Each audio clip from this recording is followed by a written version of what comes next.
ఇది వచ్చేసి హాల్లో 2x4 టైల్స్ అండి. మిడిల్లో ఇలా ఫిక్సర్ ఎపెక్సీ ఫిక్సర్ని అమర్చారు. గోల్డ్ కలర్, మీకు నచ్చిన కలర్ని వేయించుకోవచ్చు మీకు నచ్చే విధంగా. ఇలా చూడండి, మెటీరియల్ పెట్టాక ఇలా క్లీన్ చేశాక బాగా షైనింగ్ వస్తుందండి. ఒక 2 రోజుల తర్వాత ఆరిపోయాక ఇంకా మంచి షైనింగ్ వస్తుంది.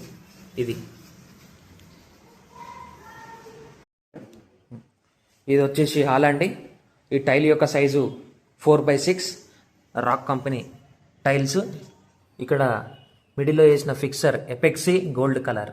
ఇలా షైనింగ్ రావడానికి పైనుంచి గోల్డ్ కలర్ యొక్క షైనింగ్ మెటీరియల్ని వాడతారు.